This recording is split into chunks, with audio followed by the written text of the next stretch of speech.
और अब हम इसको प्रैक्टिकली एग्जांपल से देखते हैं पॉइंटर को।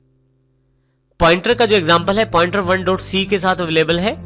इसमें सबसे पहले हमने दो हेडर फाइल्स इंक्लूड की, void main ब्लॉक ओपन किया। यहाँ पे सबसे इंपॉर्टेंट लाइन x में हमने 10 ट्रांसफर कर दिया है, अर्थात एक वेरिएबल x जो इंटीजर डेटा टाइप का है उसमें 10 स्टोर किया गया है। उसी के साथ हमने एक इंटीजर डेटा टाइप का पॉइंटर भी डिक्लेयर कर लिया है। देखें अब यहाँ पे स्टार का प्रयोग किया गया है पॉइंटर वेरिएबल डिक्लेयर करने के लिए। इस पॉइंटर वेरिएबल पे हमने उस x के एड्रेस को स्टोर किया है। वो इस तीसरी स्टेटमेंट से आप देख सकते हैं, एड्रेस ऑफ x को असाइन किया जा रहा है ptr में। फाइनली स्क्रीन को क्लियर किया गया है और फिर से यहाँ पे प्रिंट प्राप्त किए गए हैं डिफरेंट आउटपुट्स के, जिसमें सबसे पहले है x जो 10 आएगा और फिर सेकंड है x का एड्रेस जो x का एड्रेस अवेलेबल होगा हमारे पास। उसके साथ ही आप ptr से भी x का एड्रेस देख सकते हैं। आप चाहें तो पॉइंटर का भी एड्रेस देख सकते हैं एड्रेस ऑफ ऑपरेटर लगाकर। और इसी के साथ सबसे लास्ट लाइन इंपॉर्टेंट जिसमें हम पॉइंटर में स्टोर किए गए एड्रेस की वैल्यू को देख सकते हैं। इसके लिए हम यहाँ पे स्टार का प्रयोग करते हैं। अब हम इसको प्रैक्टिकली देखते हैं किस प्रकार इसका प्रयोग करेंगे। यदि अब यहाँ पे देखें तो हमारे पास फिर से वही एग्जांपल है, दो हेडर फाइल्स इंक्लूड की गई हैं। x के एड्रेस को ptr में स्टोर किया गया है और इन वेरिएबल्स की वैल्यू को प्रिंट करवाया गया है। जैसे ही मैं यहाँ पे कंट्रोल F9 करता हूं तो मेरे पास यहाँ पे आउटपुट अवेलेबल हो गया है,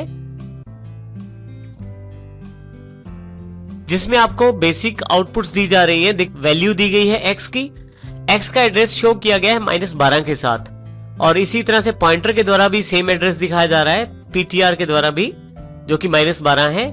जो पॉइंटर का अपना एड्रेस है वो -14 है और इसी तरह से वैल्यू जो है पॉइंटर में वो भी 10 है, जो पहली लाइन के साथ मैच करती है। जैसे कि x में वैल्यू 10 है और वही वैल्यू पॉइंटर के द्वारा 10 शो की जा रही है।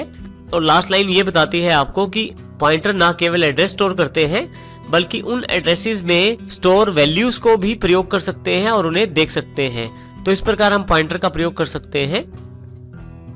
अब हम यहाँ पे पॉइंटर के साथ जुड़े हुए एक इंपॉर्टेंट टॉपिक को डिस्कस करते हैं, जो कि है कॉल बाय वैल्यू और कॉल बाय रेफरेंस। किसी फंक्शन में एज एन आर्गुमेंट को वैल्यू पास करते हैं और उसे दूसरे फंक्शन से कॉल करके वैल्यू पास करते हैं तो उसे कॉल बाय वैल्यू कहा जाता है। और यहाँ पे यदि आप देखें तो एक स्वैपिंग फंक्शन है जिसमें इंटीजर a अवेलेबल है आर्गुमेंट के रूप में और मेन में हम उस a को वैल्यू ट्रांसफर करना चाहते हैं तो यहाँ पे एक लोकल वेरिएबल इंटीजर a और बना लेते हैं। जब हम a को 15 यहाँ वैल्यू असाइन करते हैं तो ये 15 वैल्यू स्वैपिंग वाले a के पास पहुंचती है, परंतु यदि स्वैपिंग वाला a उसे 20 कर दे तो इसका प्रभाव मेन वाले a पे नहीं पड़ता है, क्योंकि दोनों फंक्शंस का स्कोप अलग अलग है और दोनों वेरिएबल्स जो हैं अलग अलग फंक्शंस में अवेलेबल हैं। इसका अर्थ ये हुआ कि यदि स्वैपिंग वाले फंक्शन की a की वैल्यू चेंज की जाए तो उसका प्रभाव मेन वाले फंक्शन के a पे नहीं पड़ेगा, क्योंकि जब कॉल बाय वैल्यू की जाती है तो उसमें केवल वैल्यू की कॉपी ही पास की जाती है। ये देखें यहाँ पे हमने केवल 15 ही पास किया था, ना कि a को पास किया था। तो जो वैल्यू है केवल उसको पास किया था।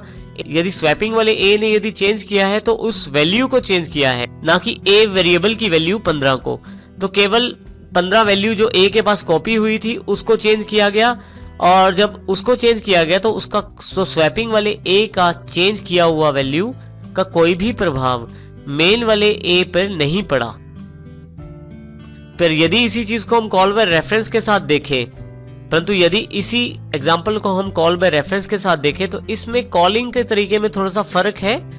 स्वैपिंग में हमने सिंपल वेरिएबल की जगह पॉइंटर वेरिएबल प्रयोग किया है और फंक्शन को कॉल करते समय हमने सिंपल वेरिएबल के स्थान पे हमने एड्रेस ही पास कर दिया है उस a वेरिएबल का जो मेन में शामिल है।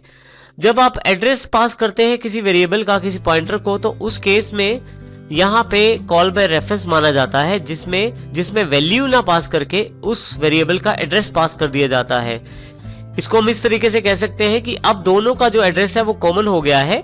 यदि आप स्वैपिंग वाले वेरिएबल में कुछ चेंज करते हैं तो उसका सीधा प्रभाव मेन वाले a में पड़ता है। इस प्रकार जब हम पॉइंटर के साथ एड्रेसेस को भेजते हैं तो उसको कॉल बाय रेफरेंस कहते हैं और जब पॉइंटर का इस्तेमाल जब हम नहीं करते तो उसे कॉल बाय वैल्यू कहा जाता है।